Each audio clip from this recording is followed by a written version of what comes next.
Some stories don't begin with thunder.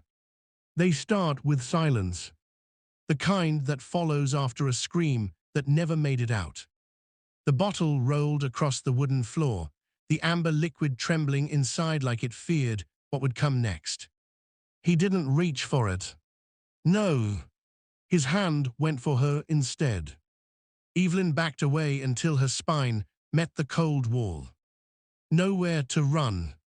Nowhere to hide. His grip was sharp, merciless, fingers biting through the thin fabric of the white dress her father had forced her to wear. The sound of fabric tearing echoed through the room, cruel and final. He smiled at that sound, as if justice had been served to him alone. Her father's debts had come calling, and Evelyn, she was the payment. She didn't scream. What was the point? No one would hear her, not out here, not in this house that smelled of whiskey and dust. Some men think land and boots make them superior, but boots can't cover a rotten soul, and land can't wash the blood from dirty hands. That night, something was taken from Evelyn, something she could never reclaim. But perhaps something else began. Because from her pain, life itself might have started to grow. And how do you love a child when the worst part of your past is tangled within them? It was just before dawn when Jonas heard it. Not a knock, but a thud. A soft, hesitant sound, like a body leaning against wood, afraid to ask for help.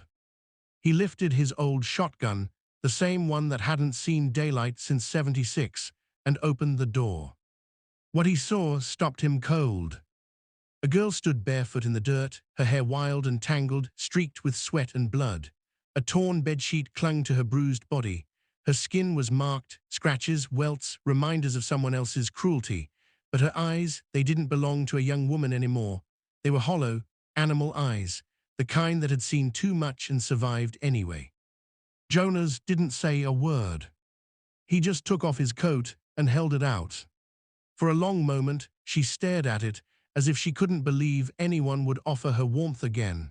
Then she clutched it tight, wrapping herself inside it. Her hands trembled when she whispered, "I'm not clean."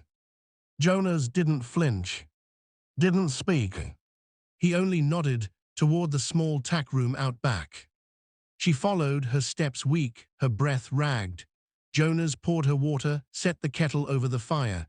He'd seen this before too many times. This wasn't just a runaway girl. This was a wound cut deep by power, by the kind of man who thought rules were for other people. Jonas had fought those kinds of men before, in the war, in saloons, in his own damn town. Maybe that fight had just found his doorstep again. By sunrise, Jonas stood on the porch, arms crossed, boots heavy with dust. The shotgun leaned against the wall beside him. He didn't know her name, didn't need to. Because if she was running from someone, that someone would come looking. And when they did, they'd find the wrong ranch. The dogs barked, a low, warning rumble, not fear, just notice. Jonas looked up. A rider tore down the trail, dust boiling behind him, horse kicking up the earth with fury. The man dismounted hard, broad shoulders, scar down his cheek, gun hanging low like it had stories of its own. "Girl came through here?" the rider asked. Blonde, barefoot, might have been wearing a sheet. Jonas squinted, sun cutting through his eyes. "You lose your mind already this morning." The man didn't smile. "She belongs to Mr. Grelly, ran off last night. She's his wife now, papers signed, sealed. I'm here to bring her back." Jonas filled a bucket at the well, the water splashing like thunder. "You see a girl like that, barefoot, bleeding, wearing nothing but fear, you don't take her home, you give her help." The rider's jaw tightened.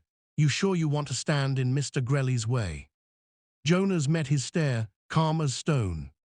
"I'm sure I ain't moving." The silence that followed could have cracked the sky. But the man didn't draw, not yet. He smirked instead, the kind of smirk that promised he'd be back, and next time he wouldn't come alone. He turned his horse and rode off, leaving a trail of dust and threat in his wake. Jonas stayed on that porch long after the dust settled.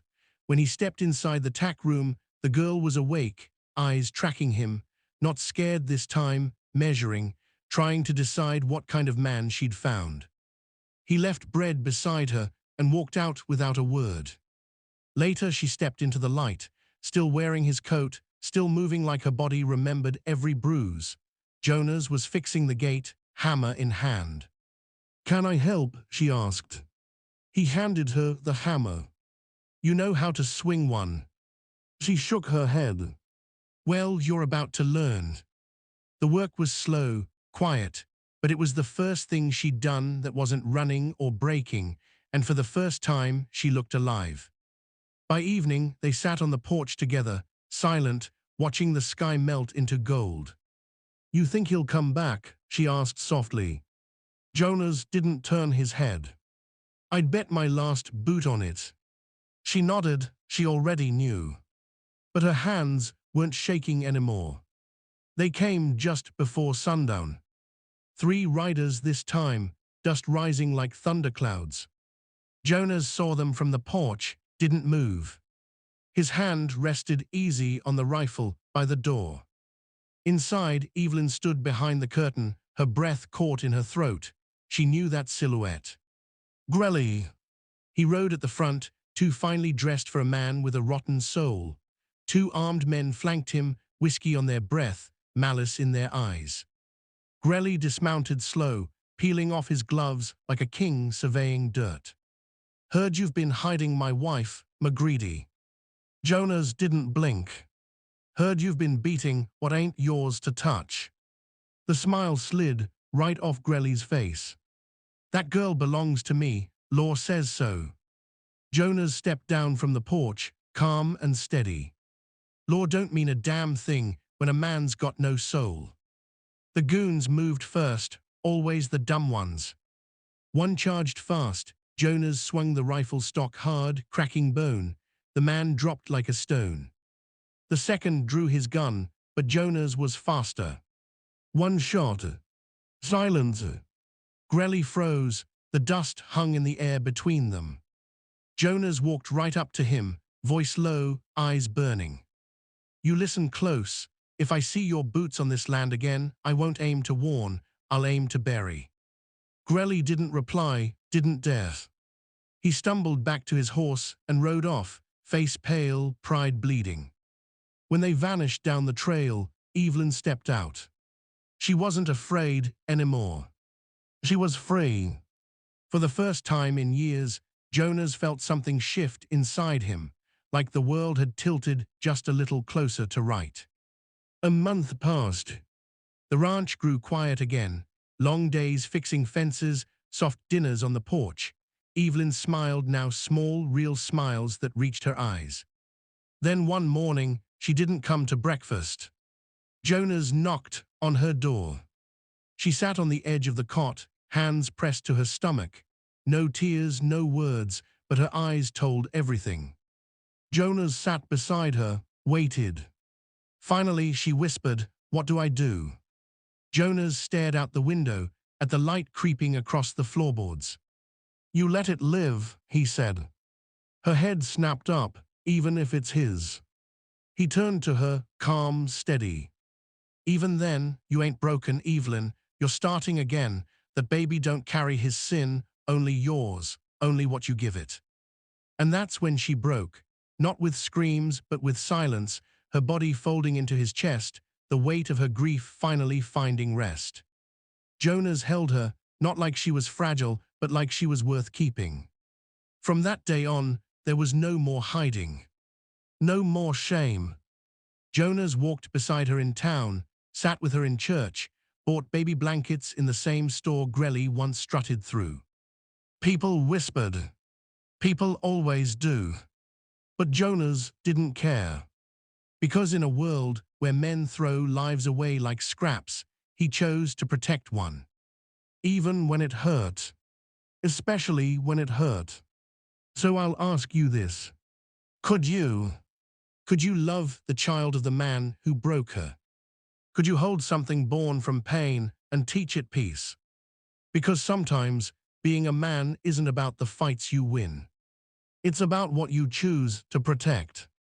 And Jonas, he chose to protect what the world had forgotten. That was today's tale from Hoa Tales. Thank you for listening. If this story touched you, share your thoughts in the comments. I'd love to hear from you.